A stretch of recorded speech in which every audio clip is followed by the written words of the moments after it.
도리도량 30번째 이야기. 순다리의 죽음.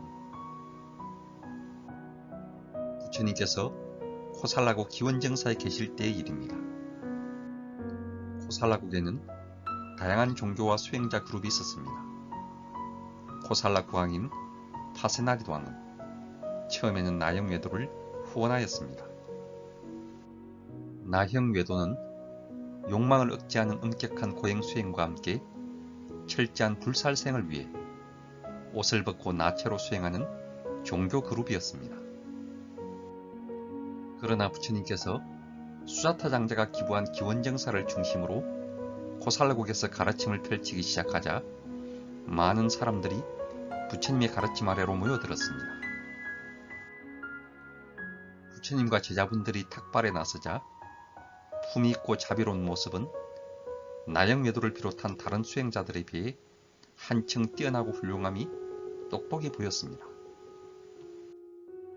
특히 코살라국의 왕비였던 말리카 왕비가 부처님께 귀의하게 되고 왕비의 권유로 파세나디도 왕까지 부처님의 열렬한 후원자가 되었습니다. 이처럼 부처님에 대한 귀의가 일반 시민으로부터 왕실에까지 미치고 왕까지 불교도가 되면서 나형외도들은 자신의 세력이 축소됨을 느끼고 큰 위기감에 빠졌습니다. 그래서 그들은 부처님을 궁지에 몰아넣을 수 있는 나쁜 계책을 궁리했습니다. 그들은 부처님을 불명예에 빠뜨리면 불교 성단은 스스로 무너져 버릴 것이라고 생각했습니다. 예나 지금이나 종교인에게 도덕성은 생명입니다. 그들은 부처님의 도덕성을 훼손시킬 목적으로 교묘하게 여자를 이용했습니다. 처음에는 친차라는 아름다운 여인을 이용하여 불교 교단을 욕보를 했습니다. 친차는 해질녘 무렵 설법을 들은 사람들이 기원정사에서 마을로 돌아갈 때를 노리고 아름다운 옷맵시를 하고 향과 꽃을 들고 기원정사로 걸어갔습니다. 그리고 아침 일찍 사람들이 기원정사로 찾아올 때쯤 친차는 기원정사에서 거리를 향해 내려왔습니다. 이렇게 며칠이 계속되자 사람들이 이상하게 여기며 이유를 물었습니다. 사실은 기원정사에 있는 부처님 방에서 자고 오는 길이에요. 그러나 사람들은 부처님의 인품을 믿고 이것을 믿으려 하지 않았습니다. 그러다 8달쯤 지났을 때 친차는 산홀이 가까웠다는 것을 보이기 위해 배에 둥근 나무 그릇을 넣어 배를 불룩하게 임신부처럼 꾸미고 기원정사로 찾아갔습니다. 그날 오후 대중들이 모여 부처님의 설법을 듣고 있을 때 친차는 부처님 앞으로 나아가 자기 배를 가리키며 부처님을 비웃으며 말했습니다. 훌륭하신 부처님, 당신 때문에 이렇게 만삭이 되었습니다. 제에게 출산할 준비나 해주세요. 순간 사람들은 기하학했습니다. 사람들은 웅성대며 어리둥절해서 서로 멀뚱멀뚱 바라보았습니다. 경전에 의하면 이 장면을 보고 분노한 제석춘왕이 4마리 쥐를 보내어 친차의 옷을 물어 뜯었다고 합니다. 그러자 둥근 나무 그릇이 굴러 떨어지며 가짜 임산부의 정체가 드러나고 말았습니다. 사람들이 친차를 밖으로 쫓아내자 땅바닥이 갈라지며 그녀를 무간지옥으로 삼켜버렸다고 합니다. 첫 번째 계략이 실패하자 나형외도들은 두 번째 계략을 꾸몄습니다. 나형외도 교단에는 순다리라는 아름다운 여자 신도가 있었습니다. 그들은 순다리를 충동질하여 부처님이 계시는 기원정사 주변에 자주 보이게 했습니다. 아름다운 여인이 기원정사에 나타나자 많은 시민들도 그 모습을 보았습니다. 얼마 지난 후 나형외도들은 사람들을 매수하여 순다리를 참혹하게 살해하여 기원정사 근처 숲속에 몰래 파묻고 파세나디도 왕에게 순다리가 행방불명되었다고 고발했습니다. 파세나디도 왕은 사람들의 소문을 쫓아 기원정사 부근을 수색하다가 순다리의 죽음을 발견했습니다.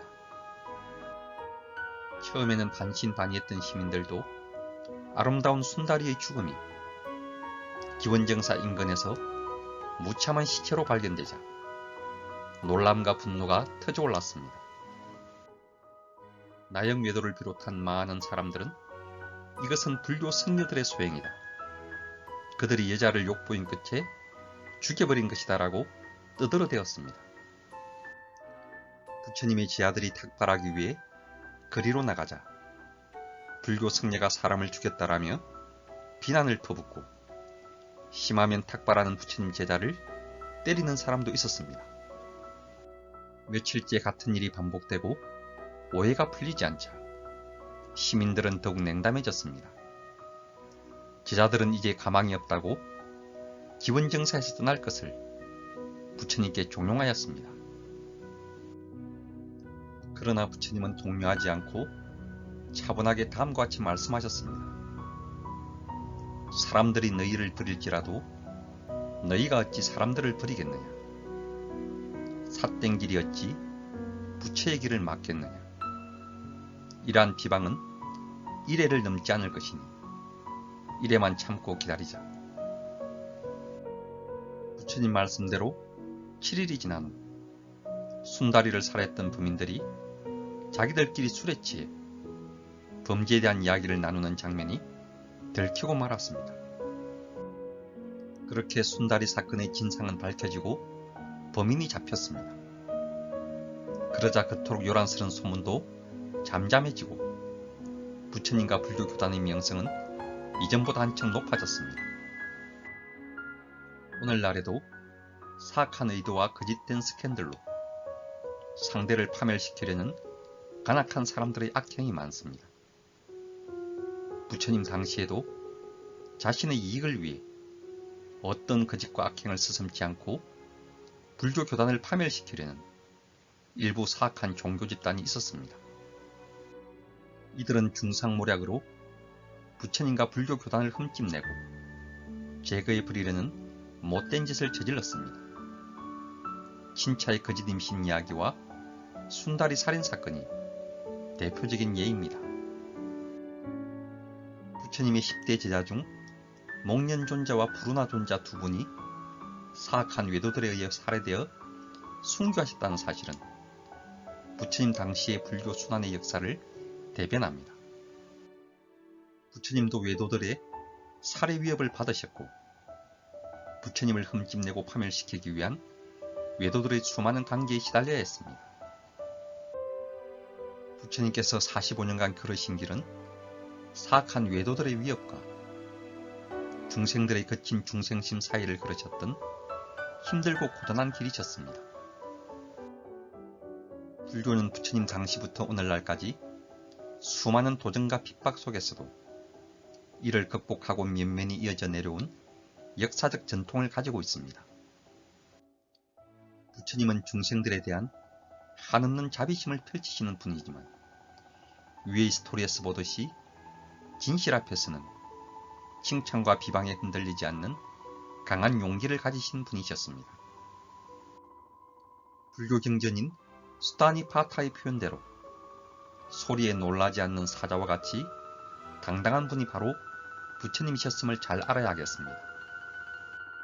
아울러 그 짓을 행하며 함부로 악행을 저지른 자들이 어떤 과보를 받는지 선명하게 통찰해서 불자로서 진실을 말하고 착한 선업을 닦아야 하겠습니다. 나무 석가모니불.